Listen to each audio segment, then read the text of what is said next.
नमस्कार। Basic math के दूसरी क्लास में आप सभी लोगों का स्वागत है। आज हम लोग शुरू करने जा रहे हैं नंबर सिस्टम, और इसमें हम लोग जो है प्राकृत संख्या, पूर्ण संख्या, इस सब के बारे में हम लोग देखेंगे। ठीक, सबसे पहले क्या है प्राकृत संख्या। ठीक, प्राकृत संख्या किसको कहते हैं? सिंपल गिनती की संख्या को हम लोग प्राकृत संख्या कह देते हैं। ठीक, गिनती की संख्या प्राकृत संख्या। गिनती कहाँ से स्टार्ट होती है? 1 से स्टार्ट होती है, 2, 3, 4 और जहाँ तक हम गिनना चाहे वहाँ तक। ठीक, तो ये सारी की सारी संख्याएं क्या हैं? प्राकृत संख्या है। आगे बढ़ जाएं।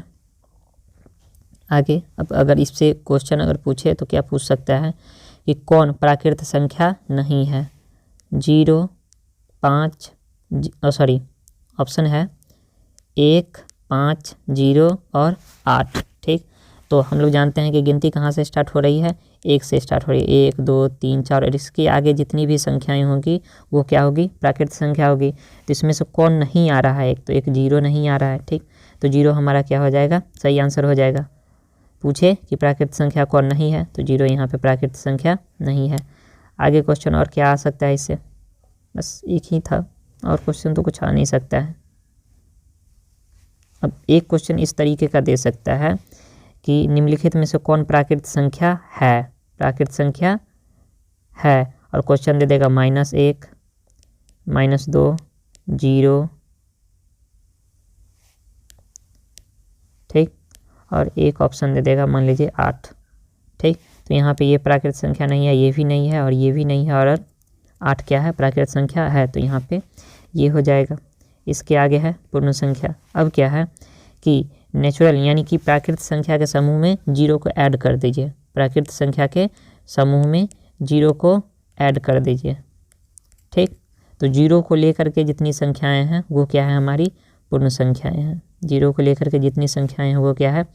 पूर्ण संख्या है। तो यहाँ से अगर हम देखें कि पूर्ण संख्या क्या कौन कौन सी है, तो 0, 1, 2, 3, 4 और इसके आगे हम लोग जहाँ तक जाना चाहें वहाँ तक अनंत तक जा सकते हैं। ठीक, अब इस पे क्वेश्चन क्या क्या आ सकता है थोड़ा मोड़ा देख लेते हैं। सबसे छोटी पूर्ण संख्या कौन है? तो सबसे छोटी 0 से स्टार्ट ही हो रही है, तो 1, 2। तो यहाँ पे सबसे छोटी पूर्ण संख्या कौन हो जाएगी? 0 हो जाएगी। हमारा सिंपल सा आंसर कौन हो जाएगा? ऑप्शन नंबर बी बिल्कुल सही हो जाएगा। आगे बढ़ जाएं। आगे है निम्नलिखित में से कौन सा कथन क्या है? सत्य है। कौन सा कथन सही है? इसका चयन करना है। क्या कह रहा है कि सभी प्राकृत संख्याएं पूर्ण संख्याएं होती है। ठीक, पहला ऑप्शन है कि सभी प्राकृत संख्याएं क्या होती है? पूर्ण संख्याएं होती है। ठीक, ऑप्शन नंबर बी है कि सभी पूर्ण संख्याएं प्राकृत संख्या होती है। ऑप्शन नंबर सी है कि दोनों सही है, और ऑप्शन नंबर डी है कि इनमें से कोई सही नहीं है। अब देख लेते हैं, पहले पूर्ण संख्या को लिख लेते हैं। क्या है? 0, 1, 2, 3, 4। अब अगर यहाँ गौर करें तो यहाँ से इधर जितनी भी संख्याएं होंगी वो क्या हो जाएगी? हमारी प्राकृत संख्या आ जाएगी। तो ये पूर्ण संख्या का समूह है पूरा का पूरा 0 को लेकर के, और इसमें प्राकृत संख्या भी आ रही है। तो सारी की सारी प्राकृत संख्याएं क्या हो जा रही है? पूर्ण संख्याएं हो जा रही है। सारी की सारी पूर्ण संख्याएं हो जा रही हैं, लेकिन सभी पूर्ण संख्याएं हमारी प्राकृत संख्या में नहीं आ रही है। 0 एक ऐसी प्राकृत संख्या है जो 0 एक ऐसी पूर्ण संख्या है जो प्राकृत संख्या में नहीं आ रही है। तो हमारा यहाँ से ऑप्शन नंबर ए क्या हो जाएगा? सही हो जाएगा कि सभी प्राकृत संख्याएं क्या होती है? पूर्ण संख्याएं होती है। आगे बढ़ जाते हैं। आगे है सम संख्या और विषम संख्या। सिंपल सा, जिसमें 2 से पूरा पूरा भाग लग जाए उसको कहते हैं सम संख्या। जिसमें 2 से पूरा पूरा भाग नहीं लगे वो उसको कहते हैं विषम संख्या। अब कैसे पता लगाएंगे कि 2 से पूरा पूरा भाग लगेगा या नहीं लगेगा?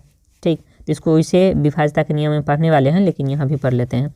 जिस संख्या के अंत में 0 हो, 2 हो, 4 हो, 6 हो या फिर 8 हो, जिस संख्या के अंत में 0, 2, 4, 6 और 8 हो, वो जो संख्या होगी पूरी की पूरी क्या होगी? 2 से विभाजित होगी, और 2 से विभाजित होगी तो वो क्या होगी? सम संख्या होगी। जैसे मान लीजिए हम 24 लिख रहे हैं। ठीक, तो इकाई के स्थान पे क्या है? 4 है, यानी कि पूरी की पूरी संख्या 2 से विभाजित होगी। अब मान लीजिए कोई बड़ा अंक ले लेते हैं, 3, 1, 2, 5, 7, 3 और लास्ट में हम ले लेते हैं 2। अब ऐसे में पूछे कि बतलाओ कि ये प्राकृत ये सम संख्या है या नहीं है, तो है, क्योंकि लास्ट में क्या है, इकाई का अंक 2 है, और इकाई का अंक अगर 2 है तो 2 से पूरा पूरा भाग इसमें लग जाएगा, तो ये क्या हो जाएगी, सम संख्या हो जाएगी। उसी तरीके से विषम संख्या, इसको छोड़ करके यानी 0, 2, 4, 6 और 8 को छोड़ करके कोई भी अगर संख्या रहा तो वो क्या होगी, विषम संख्या होगी। ठीक, यानी कि इकाई के अंक पर इसको छोड़ करके कोई भी अंक रहे मतलब विषम संख्या होगी बस। अब यहाँ से क्या है कि एक सम संख्या और एक विषम संख्या का योग क्या होता है, सदैव सम संख्या होता है, सदैव विषम संख्या होता है, दोनों होता है, या फिर इनमें से कोई नहीं। तो एक सम है, ठीक, एक सम है और दूसरा क्या है, विषम है। तो ऐसे में याद रखेंगे कि अगर सम को और विषम को जोड़ेंगे तो हमेशा हमें मिलने वाला है विषम संख्या। कोई भी एग्जाम्पल ले लें, जैसे 5 ले लेते हैं और प्लस में 4 ले लेते हैं, आएगा कितना, 9 आएगा। मान लीजिए हम एक एग्जाम्पल ले लेते हैं 13 और एक ले लेते हैं 12, कितना आ जाएगा, 25 आ जाएगा, विषम संख्या है। तो हमेशा एक सम संख्या और विषम संख्या का योग क्या होगा, एक विषम संख्या ही हम लोगों को मिलने वाला है। तो ऑप्शन नंबर बी क्या हो जाएगा, बिल्कुल सही। आगे बढ़ जाते हैं, दो विषम संख्याओं का योग क्या होगा, ठीक, दो विषम संख्या, अब विषम प्लस विषम है, विषम संख्या प्लस में विषम संख्या ही जोड़ना है, बतलाना है कि जो संख्या आएगा हम लोगों का आंसर में वो सम होगा या फिर विषम होगा। देख लेते हैं, अब मान लीजिए एक एग्जांपल ले लेते हैं, 3 ले लेते हैं, 5 ले लेते हैं, क्या आया, 8 आया। इसी तरीके से 5 ले लेते हैं और 9 ले लेते हैं, कितना आएगा, 14 आएगा। तो कभी भी दो विषम संख्याओं को हम लोग जोड़ेंगे तो हमेशा हमें सम संख्या मिलेगा। आगे एक और क्वेश्चन पूछ सकता है कि दो सम संख्याओं को जोड़ने पे क्या आएगा, एक इधर सम हो और इधर भी सम हो, तो दोनों अगर सम है तब तो क्या आएगा, सम संख्या आएगा। ठीक, ये कुछ कंडीशन थे जो कि समझ में आ गए होंगे। अब आते हैं अभाज्य संख्या पे। अभाज्य संख्या क्या होता है, तो वैसी संख्या जिसमें या तो 1 से भाग लगे या उस खुद जो वो संख्या है सिर्फ उससे भाग लगे, ठीक, बस, और किसी भी अंक से भाग न लगे तो उसको क्या कहेंगे, अभाज्य संख्या कहेंगे। जैसे 2, 3, 5, 7, 11, 13, अब आगे 17, 19, 23, 29, 31, ये सारे हो जाएंगे। अब यहाँ से एक क्वेश्चन आ सकता है कि 1 से लेकर के 50 तक कितनी अभाज्य संख्याएं होती है, तो 1 से 50 तक याद रखिएगा 15 अभाज्य संख्याएं होती है, और 50 से लेकर के 100 तक 10 अभाज्य संख्याएं होती है। ठीक, तो टोटल अगर पूछे कि 1 से लेकर के 100 तक कितनी होती है तो 25 होती है, 1 से 50 तक पूछे तो 15 होती है, 50 से 100 तक पूछे तो 100 होती है। ये हो गई क्या, अभाज्य संख्याओं की संख्या 1 से लेकर के 100 तक। याद रखेंगे कौन कौन है। अब 1 से 50 तक जैसे बात करें तो 1 से 50 तक हमारा होता है 2, 3, 5, 7, 11, 13, 17, 19, 23, 29, 31, 37, 41, 43 और 47। अगर गिने तो 1, 2, 3, 4, 5, 6, 7, 8, 9, 10, 11, 12, 13, 14, 15 हो गए। तो ये है 1 से लेकर के 50 तक अभाज्य संख्या। अब 50 से 100 भी देख लेते हैं, टोटल 15 है। 50 से 100 तक, 50 से 100 तक कौन कौन है देख लेते हैं। 53 है, 53 के बाद 59 है, 59 के बाद 59 के बाद आ गया 60 नहीं है, 61 हो जाएगा। ठीक, 62 नहीं है, 63 भी नहीं है, 64 भी नहीं है, 65 भी नहीं है, 66, 67 आ जाएगा, 68, 69 नहीं होगा, 70, 71 हो जाएगा, 73 हो जाएगा, 79 हो जाएगा, और 79 के बाद आ जाएगा 83, 83 के बाद 89, और 89 के बाद क्या आ जाएगा 97। गिने तो 1, 2, 3, 4, 5, 6, 7, 8, 9, 10। ठीक, तो ये टोटल हो गए 50 से लेकर के 100 तक की अभाज्य संख्याएं। अब क्या क्या क्वेश्चन आ सकता है सो देख लेते हैं। सबसे छोटी अभाज्य संख्या कौन है, ठीक, तो सबसे छोटी अभाज्य संख्या ऑप्शन नंबर 1 है, 2, 5, 9 और 1। इसका सही आंसर हो जाएगा ऑप्शन नंबर ए 2। आगे बढ़ जाते हैं। अगला क्वेश्चन पूछ सकता है इनमें से कौन सम आभाज्य संख्या है, ठीक। और ऑप्शन दे देगा 8, 2, 5 और ए और बी दोनों दे देगा। इसका सही आंसर क्या हो जाएगा? तो इसका सही आंसर हो जाएगा ऑप्शन नंबर बी 2, क्योंकि दुनिया में एक ही यानी कि पूरे जितनी भी संख्या उसमें एक ही सम संख्या ऐसा है जो क्या है? आभाज्य संख्या है। बाकी कोई भी सम आभाज्य संख्या नहीं है, एक ही है। 8 है तो 8 आभाज्य संख्या नहीं है। क्यों? क्योंकि इसमें 1 से तो भाग लगेगा ही लगेगा, 2 से भी लगेगा, 4 से भी लगेगा और 8 से भी लगेगा। लेकिन आभाज्य संख्या किसको कहते हैं? जिसमें या तो 1 से भाग लगे या जो संख्या है सिर्फ उसी से भाग लगे। जैसे 2 है तो सिर्फ 2 से भाग लगेगा, 3 है तो 1 और 3 से भाग लगेगा, 13 है तो 1 और 13 से भाग लगेगा। बस आगे बढ़ते हैं। पूछ रहा है निम्नलिखित में से कौन आभाज्य संख्या नहीं है, ठीक। तो 47 तो आभाज्य संख्या है, ठीक।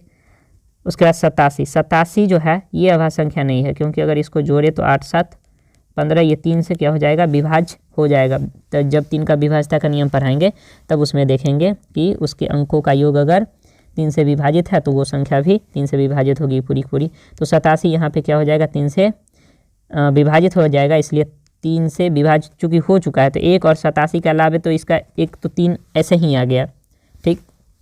तो ये तो हमारा नहीं होने वाला है आभाज्य संख्या। बाकी 53 है, 19 है जो आभाज्य संख्या है। तो इसका सही आंसर हो जाएगा ऑप्शन नंबर बी। आगे बढ़ जाएं। अब है ट्विन प्राइमरी यानी कि सह आभाज्य संख्या। तो 2 ऐसे आभाज्य संख्या जिनके बीच का अंतर क्या हो? 2 हो, जैसे 3 और 5। इसके दोनों के दोनों क्या है? आभाज्य संख्या है। प्लस में क्या है? इन दोनों के बीच का अंतर कितना है? 5 में से 3 घटाइए, क्या आ जाएगा? 2 आ जाएगा, ठीक। तो ये आएगा, ये जो है 5 और 3 और 5 ये कहलाता है सह आभाज्य संख्या। बस इतना है, इससे ज़्यादा क्वेश्चन आने वाला है नहीं। उसके बाद है कंपोजिट नंबर यानी कि भाज्य संख्या। भाज्य संख्या जिसके कम से कम 3 क्या हो? फैक्टर हो, ठीक। यानी 3 ऐसी संख्याओं हैं जिससे भाग लगे। जैसे 4 ही ले ले तो 4 का तो 1 है, 1 4 खुद है और इसके अलावा 2 है, तो कम से कम इसका 3 क्या आ गया? मोर देन 2, यानी कि 2 से क्या हो? ज़्यादा इसका फैक्टर हो, यानी 2 से ज़्यादा संख्या हो जिससे इसमें भाग लगे। आगे आ जाते हैं अपवर्तक यानी मल्टीपल क्या होता है, ठीक। जैसे कि देख लीजिए, अगर पूछे कि 2 का मल्टीपल क्या होगा, ठीक, तो सिंपल सा 2 को किसी भी नेचुरल नंबर से, 2 को किसी भी प्राकृतिक संख्या से गुना करने पे जो आ रहा है वो सारा का सारा क्या होगा? अपवर्तक हो। जैसे 2 गुने 1 बराबर 2 आता है, 2 गुने 2 बराबर 4 आता है, 2 गुने 3 बराबर 6 आता है। तो 2, 4, 6, 8, 10, 12, 14, 16, 18, 20 ये सारे के सारे क्या हो जाएंगे? अपवर्तक हो जाएंगे, मल्टीपल हो जाएंगे, ठीक। आगे बढ़ जाते हैं। फैक्टर क्या होता है? तो जिस संख्या से अगर किसी संख्या का पूछ रहा है कि फैक्टर क्या क्या होगा, तो जिस संख्या से उस संख्या में भाग लगेगा वो क्या कहलाएगा? उसका फैक्टर कहलाएगा। जैसे में मान लीजिए अगर हमसे पूछे कि 18 का फैक्टर क्या क्या होगा, तो 18 में 1 से भाग लग सकता है, 2 से भाग लग सकता है, 3 से लग सकता है, 6 से लग सकता है, 9 से लग सकता है और फिर 18 से भाग लग सकता है। तो 1, 2, 3, 6, 9 और 18 इसके क्या होंगे? अपवर्त होंगे या फिर फैक्टर होंगे, ठीक। चीज़ें क्लियर हो गई। एक और एग्जांपल ले लेते हैं। मान लीजिए 21 अगर दे देता है तो 21 का 1, 2 तो नहीं होगा, 3 होगा, 4 भी नहीं होगा, 5 भी नहीं, 6 भी नहीं, 7 हो जाएगा, 7 और उसके बाद क्या हो जाएगा? 21 खुद, ठीक। तो ये हो गया क्या? इसका अपवर्त हो जाएगा यानी कि फैक्टर हो जाएगा। आगे बढ़ जाएं। आगे है पूर्णांक। पूर्णांक क्या होता है?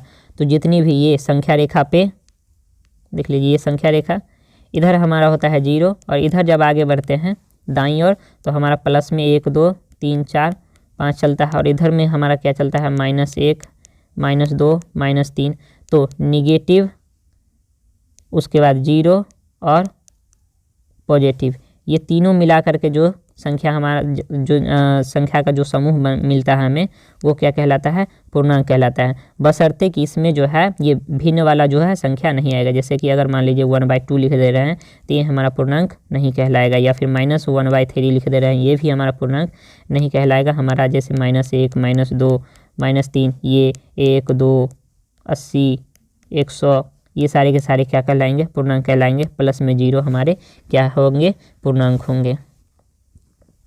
आगे बढ़ जाए, परमेय संख्या क्या होता है, तो जिसे हम p/q के रूप में सिंपल सा लिख सकें, जिसे हम p/q के रूप में लिख सके वो क्या है, परमेय संख्या है। अब p/q के रूप में हम कुछ याद रखने वाली, जैसे मान लीजिए कि एक तो सिंपल सा अगर मान लीजिए -1 दिए हुए हैं तो इसको भी हम p/q के फॉर्म में लिख सकते हैं। मान लीजिए -5 दिए हुए तो इसको भी बटे 1 करके हम p/q के रूप में लिख सकते हैं। एक और कंडीशन है कि q नॉट इक्वल टू 0 होना चाहिए, q जो है 0 के बराबर नहीं होना, यानी कि नीचे में 0 जो है नहीं होना चाहिए, नहीं तो संख्या ही अपरिभाषित हो जाती है। ठीक, तो ऊपर में मान लीजिए कि जैसे 2/3 है तो p/q के रूप में इसको लिख सकते हैं, तो क्या हुआ, परमेय संख्या होगा। अब यहाँ पे कुछ ध्यान देने वाली बात है कि एक होता है रिपीटिंग नंबर और एक होता है टर्मिनेटिंग। मान लीजिए जैसे कि 3.333333 ऐसे हो रहा है, ठीक, तो ये भी संख्या जो है परमेय संख्या कहलाती है। ये भी संख्या क्या कहलाती है, परमेय संख्या कहलाती है। इसको जो है हम लोग p/q के रूप में बदल सकते हैं। इसका एक अलग से प्रूफ है जो कि क्लास 10th में है, लेकिन बस इतना याद रखिए कि इसको बदला जा सकता है। या फिर मान लीजिए 2.535353 दो संख्या का भी रिपीट हो रहा है, तो क्या हो रहा है, यानी रिपीट जब भी हो रहा है कोई नंबर एक निश्चित अंतराल के बाद, तो क्या होगा, वो भी क्या होगा, हमारा परमेय संख्या होगा। ठीक, ये भी क्या हो जाएगा, परमेय संख्या होगी। एक और एग्जांपल ले लेते हैं। मान लीजिए अगर कोई संख्या दे देता है 2.1234 1234 1234, तो एक निश्चित संख्या है जो एक निश्चित अंतराल पे क्या हो रहा है, रिपीट हो रहा है, तो ये संख्या भी हमारा क्या होगा, परमेय संख्या होगा। या फिर जो टर्मिनेट हो जाए, यानी कि कहीं पे जा कर के ख़त्म हो जाए, जैसे मान लीजिए हम 20 में लगाते हैं भाग, मान लीजिए किससे,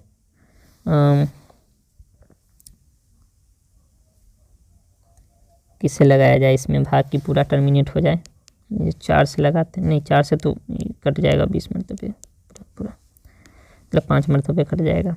कोई ऐसा संख्या जो, हाँ, जैसे 2 में हम भाग लगा रहे हैं,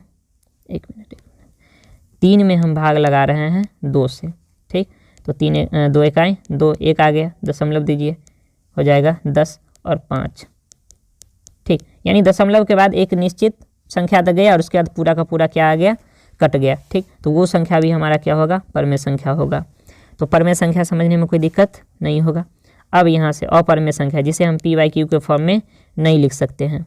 या फिर मान लीजिए कि कोई हम संख्या में भाग दे, कोई बट्टा में नंबर है, जैसे नॉर्मली पहले पढ़ लेते हैं, जैसे कि √2 √3 √4 नहीं होगा, √4 नहीं होगा, क्योंकि √4 को जब हम रूट हटाएंगे तो 2 आ जाएगा, तो √4 बिल्कुल भी नहीं होगा, कभी नहीं होगा।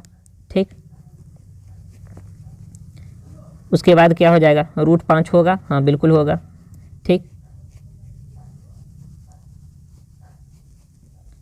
√5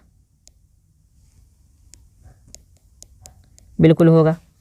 उसके बाद √6 भी होगा, उसके बाद √7 भी होगा। तो एक तो ये हो गया। अब अगर मान लीजिए हम कोई संख्या लगा रहे हैं, मतलब कोई भाग दिए, मान लीजिए बट्टा में कोई संख्या दे दिया है कि कोई भी संख्या है a/b है, कुछ भी, जिसको भाग लगाने पे मान लीजिए कि हमारा आ रहा है 1.322433 यानी संख्या हमेशा क्या होते जा रहा है, बदलते जा रहा है। कोई पैटर्न ऐसा फॉलो नहीं कर रहा है जो कि एक पैटर्न रिपीट हो।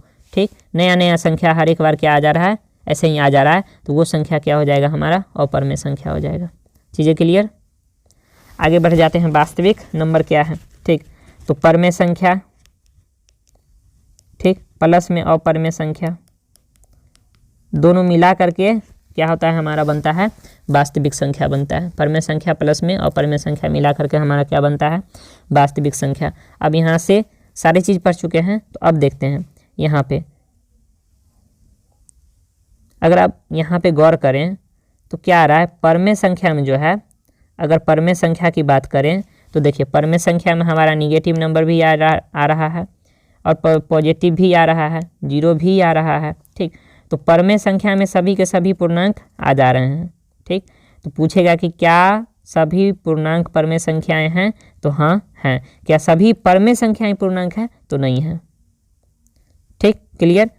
उसके बाद अगर यहाँ से पूछे कि क्या सभी परमेय संख्या वास्तविक संख्या, क्या सभी परमेय संख्या वास्तविक संख्या है, तो हाँ है। क्या सभी वास्तविक संख्या परमेय संख्या है, तो नहीं है। इस तरीके के कुछ क्वेश्चन आ सकते हैं। अब क्या करते हैं कि विभाज्यता का नियम भी कुछ कुछ हम लोग आज ही देख लेते हैं। जैसे सबसे पहले जो हम लोग 2 से विभाज्यता का नियम देख लेते हैं। 2 से विभाज्यता के नियमों से पहले हम पढ़ चुके हैं, लेकिन फिर से हम लोग देख लेते हैं कि इकाई के स्थान पे क्या क्या रहना चाहिए। 0, 2, 4, 6 और 8 रहना चाहिए। अगर इसमें से कोई भी अंक इकाई के स्थान पे है, मतलब 2 से पूरा का पूरा क्या लग जाएगा, उसमें भाग लग जाएगा। अब जैसे देखिए एग्जाम्पल ले लेते हैं। 4, 3, 2, 7, 5, 3 और 2।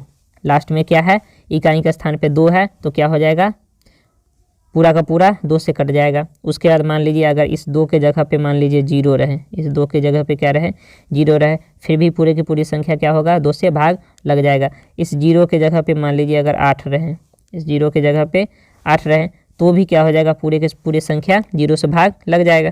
ठीक, तो ये था 2 से विभाज्यता का नियम। अब देखिए आगे बढ़ते हैं। अब क्या है, 3 से विभाज्यता का नियम। ठीक, 3 से विभाज्यता का नियम क्या होता है कि आप जो नंबर दिया गया है, जो संख्या दिया गया है, उसका डिजिटल सम निकालिए। डिजिटल सम निकालिए। डिजिटल सम क्या, तो डिजिट और सम, तो उसमें जितना भी अंक है, ठीक है, उसमें जितना भी अंक है उसका क्या निकालिए, योग निकालिए, जोड़ निकालिए। अगर वो 3 से विभाजित हो रहा है तो पूरी की पूरी संख्या क्या होगी, 3 से विभाजित होगी। जैसे मान लीजिए एक हम ले लेते हैं 243। ठीक है, तो इसमें इसके अंक को जोड़िए, जो 2 + 4 + 3 क्या हो जाएगा, 4 × 2 = 6, 3 9, 9 में 3 से भाग लगता है, तो ये पूरी की पूरी संख्या 3 से विभाजित होगी, बिल्कुल हो जाएगी। एक और एग्जाम्पल ले लेते हैं 426।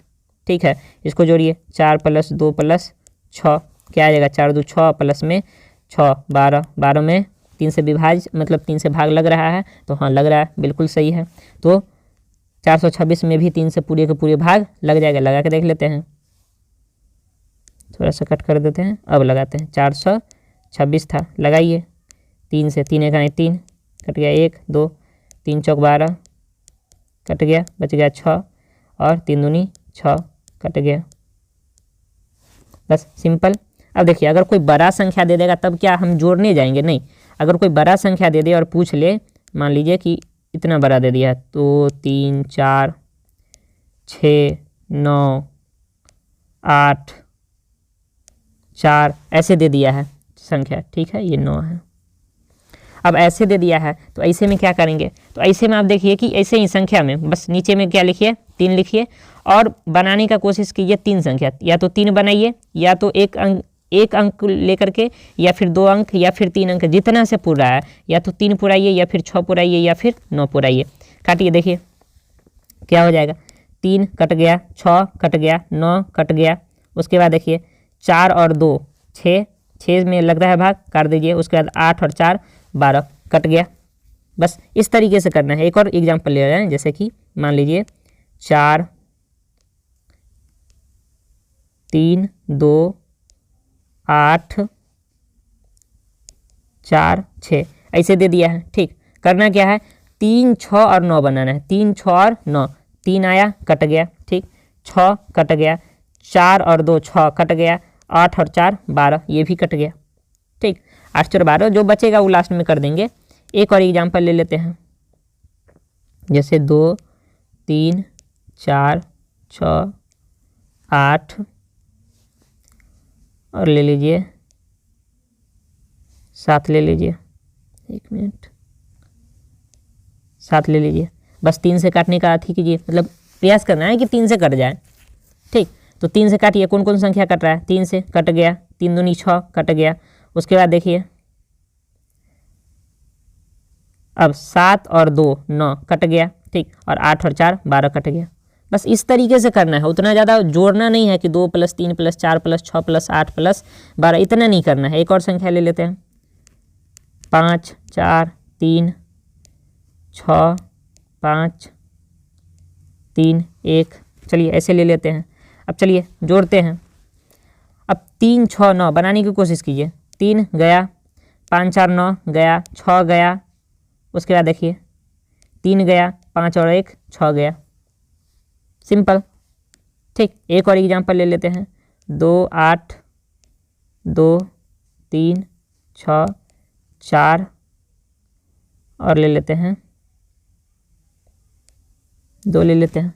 चलिए पुराते हैं, क्या है 3 कट गया, 6 कट गया, 4 2 6 कट गया, उसके बाद देखिए 2 2 4 और 8 12 कट गया। ठीक, तो छोटा संख्या ले लेना है, मतलब छोटा संख्या के जोड़ में देख लेना है कि कट रहा नहीं, मतलब पार्ट्स में बांट करके और बस काटते चले जाना है। आई होप कि अब समझ में आ गया होगा। ठीक, तो ऐसे करके हम पता लगा लेंगे, बस ऐसे ही, ज़्यादा भाग भी नहीं देना पड़ेगा, जोड़ना भी नहीं पड़ेगा, और ऐसे ही हम लोग पता लगा सकते हैं कि संख्या में भाग लगेगा कि नहीं लगेगा। ठीक, चलिए तो आज के लिए इतना ही रहने देते हैं। अगले दिन जो है 4 से विभाज्यता के नियम, 5 से, फिर 6 से, 7 से और आगे बढ़ते जाएंगे। तब तक के लिए धन्यवाद।